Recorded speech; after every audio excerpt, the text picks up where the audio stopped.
Vamos então iniciar o nosso bate-papo. Vamos conversar com as profs aí da língua estrangeira. Professora Aline, eu gostaria que você falasse um pouquinho a respeito do perfil da prova de espanhol aqui da UFSM.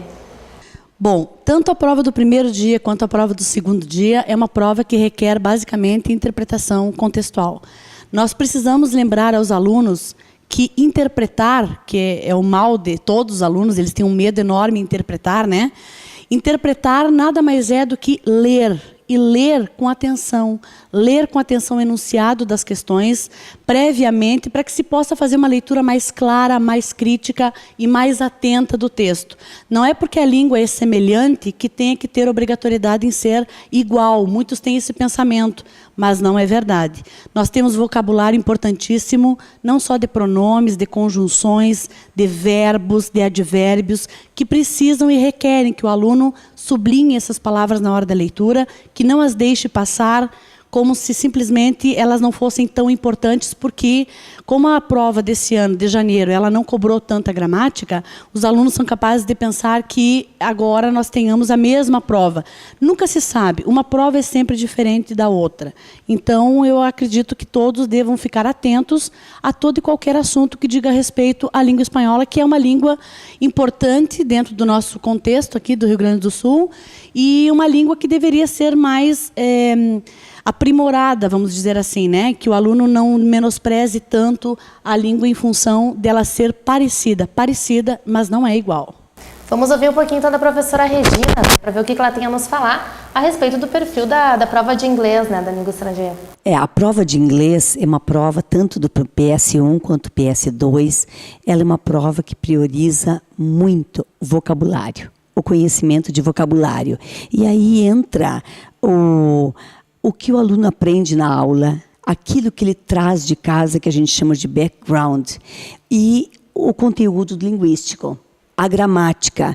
Se ele não tem um vocabulário muito bom, ele tem que, mais do que nunca, se preocupar com o conteúdo da gramática, o significado das palavras, não propriamente regras gramaticais, mas o significado para que isto aumente o seu vocabulário para entender o texto. E cuidar muito estratégias de leitura, que a gente trabalha muito em aula, como abordar o texto, aquela dica de não se preocupar em ler todo o texto antes, porque perde muito tempo, principalmente se o texto é um tanto grande, mas partir das questões de interpretação.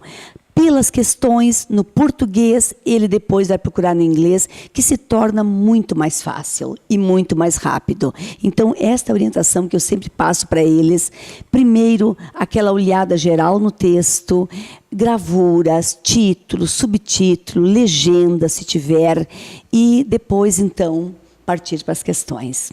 Então, PS1, PS2 conta então com a prova de língua estrangeira, Sim, né? as duas a prova de língua estrangeira. Já no terceiro ano vem filosofia, é isso, né, professora Liliana? É isso. Logo que foi incluído no programa, os alunos tinham um medo muito grande dessa prova, porque era uma grande surpresa. Como que está hoje isso na sala de aula?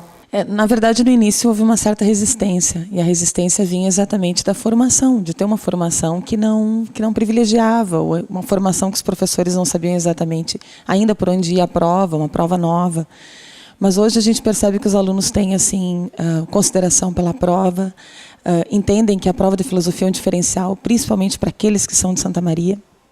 Entendem que fazer uma questão, fazer a prova de filosofia, fazer uma questão e fazer uma a uma, dar conta de toda a prova, no terceiro dia, que é o último dia, é definir exatamente a entrada, o ingresso na universidade. Então, a gente entende que a prova de filosofia é o nosso diferencial, o diferencial da UFSM e o diferencial dos nossos alunos. E a gente tenta marcar esse trabalho, fazendo um trabalho diferenciado no Fóton, que é exatamente para que os nossos alunos consigam marcar essa diferença entre outras provas, mas como é uma diferença que não tem no resto do estado, né? No estado do Rio Grande do Sul, algumas questões da Unisc e outros lugares. Então, Santa Maria tem, e a gente tem que privilegiar então aquilo que é nosso e uma prova que tem a nossa cara, né? E o perfil da prova, professora? O que o aluno pode esperar? A prova. O que eu vou dizer é uma coisa que as gurias estavam dizendo, só que eu vou aproveitar um pouco o que a Aline e a Regina tinham falado sobre a questão da interpretação. Eu tenho dito para os meus alunos levarem marca-texto, dica bem prática, marca-texto, marcar o enunciado, não só marcar quando a questão, ou quando eles perguntam sobre uma alternativa é incorreta. se situarem na prova, porque a grande dificuldade na prova de filosofia, professor, a gente não entendeu o que eles perguntavam. Entender o que eles estão perguntando, se é lógica, se é epistemologia, se é filosofia da linguagem, quer dizer, se situar, ler o texto, marcar, entender o que está sendo perguntado e aí sim poder fazer a leitura da questão e responder a questão de modo adequado. Então, o que a gente tem feito é esse trabalho em sala de aula de marcar exatamente esse texto para que os alunos consigam ir muito bem na prova. Tá ok, muito obrigada, professora Liliana. Então vamos conversar um pouquinho aqui com a psicóloga Aline, né? A respeito dessa ansiedade, aí estamos menos de 15 dias para o vestibular. Com certeza os alunos estão a milhões, as professoras devem saber melhor do que eu que convivem, né? Quais são as dicas que você passa para que tenha tranquilidade, né? Que não perca o foco, para que todo o estudo desse ano não seja botado fora justamente nos dias da prova, né? Pois é. Essa reta final é um período bem importante, ele é um período muito ansiogênico, né, para o vestibulando, e a dica que fica é que eles tentem reconhecer, né, aquilo que eles sabem mais, aquilo que eles não sabem tanto, que eles ainda não dominam, que eles se dediquem nesse momento que ainda tem um tempo, e aquilo que eles não conhecem, que eles não dominaram até agora, que eles não tentem dominar.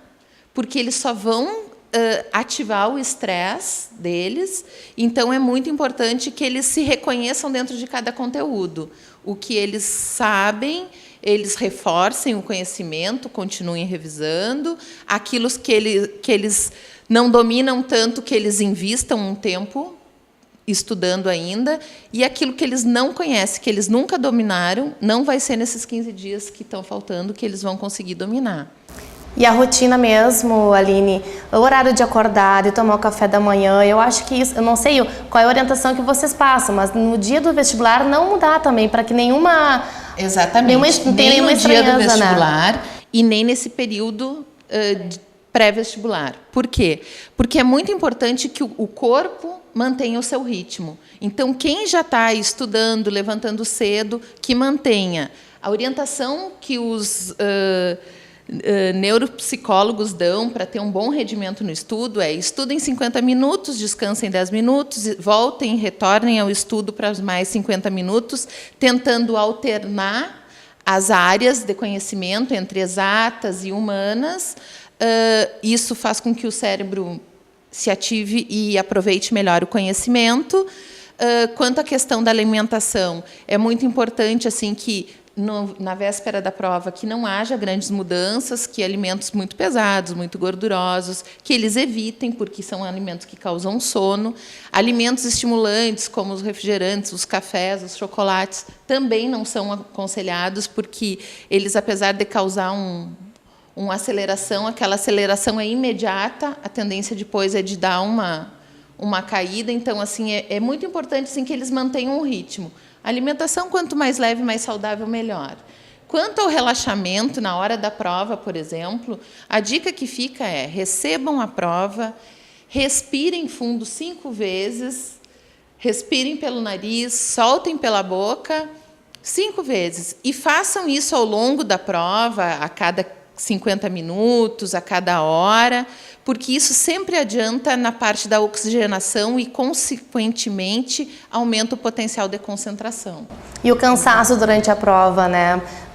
São quase 4 horas de prova, ou 4 horas de prova, né?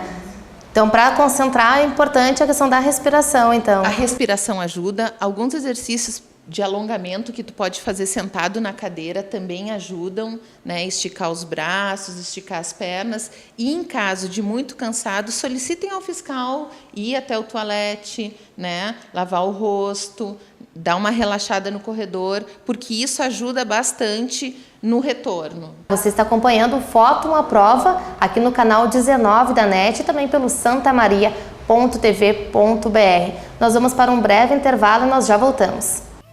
Fóton à Prova. Apoio Cultural Pufolândia, o universo dos puffs, na Avenida Presidente Vargas, 2043, fone 3222-9122. Fóton Vestibulares, o curso que mais aprova no Rio Grande do Sul, na Rua Venâncio Aires, 1417, fone 3221-3884. Voltamos com o programa Foto à Prova com o apoio cultural da Pufolândia, o Universo dos Puffs, e também Foto Vestibulares, o curso que mais aprova no Rio Grande do Sul. Mande a sua sugestão, a sua pergunta para o nosso e-mail, contato@fotoumvestibulares.com.br ou pelo Twitter, @fotoaprova ou @TV Santa Maria 19. E antes de nós voltarmos aqui para o nosso bate-papo, vamos conferir mais uma dica de vestibular. Olá pessoal, aqui é a professora Aline, estamos aqui com mais algumas dicas de espanhol para a nossa prova. Hoje nós vamos falar sobre advérbios e preposições. De todo o vocabulário de advérbio que vocês conhecem, que é importante, como ayer, anteayer, todavia e aún com acento, que são advérbios de tempo, adrede, que é de propósito, tampouco, que é um pega-ratão de prova, que significa também não, assim mesmo, que significa também, que parece ser assim mesmo e não é. Nós temos aqui as diferenças entre muy e mucho. Para que vocês lembrem, o muy é usado para todo e qualquer adjetivo, desde que não seja maior, menor, melhor e pior. Este é usado para a forma mucho. Para todos os demais advérbios, menos, mas, menos, antes e depois, esses 4 são usados para a forma mucho. Usamos o mucho com verbos. Nós usamos o mucho depois de verbo e nós usamos o mucho antes de verbo. Se eu tenho substantivo, eu sempre vou usar o mucho. Muitas vezes o aluno fica com dúvida de como vai preencher uma oração ou como vai averiguar se essa oração está preenchida com o muy e o mucho de forma correta. Sempre olhe a palavra que vem após o uso deste advérbio. Só vai ser levada em consideração a palavra que vier antes, se depois nós não tivermos nada ou tivermos uma palavra que não entre nesta regrinha aqui. Então, sempre que vocês tiverem verbos, substantivos, esses 4 adjetivos e esses 4 advérbios, vocês têm a forma mucho. Para todas as demais, muy. As preposições. Nós sabemos que as preposições são aquelas palavras que podem, como decimos em espanhol, encabeçar complementos. Nós temos um vocabulário muito importante aqui. Tras tem uma sinônima, que é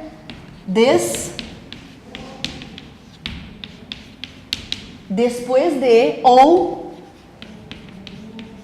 luego de. Eu posso substituir esta preposição, que eu traduzo para o português como depois de e luego de, substituí-la em prova. Ante é uma preposição que significa em português perante.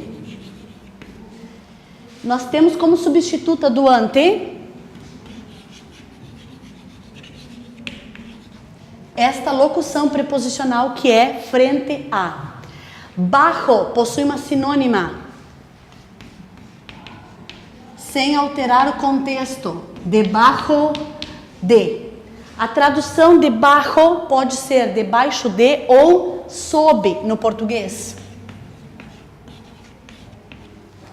E agora vocês não podem esquecer do hasta e do hacia, que embora tenha a mesma tradução para o português, que é até, hasta expressa a direção exata e eu posso substituí-la por aún sem acento ou incluso, dependendo do contexto apresentado. Não podem esquecer que hasta é uma preposição e aún e incluso são 2 advérbios de modo, mas existe esta sinonímia em função do significado das palavras. E hacia, embora eu traduza como até, eu tenho a direção aproximada, em direção a. Então não tem como errar. Revendo esse vocabulário, vocês podem fazer a prova com bastante tranquilidade. Espero que vocês façam uma ótima prova e que aproveitem bastante as nossas dicas.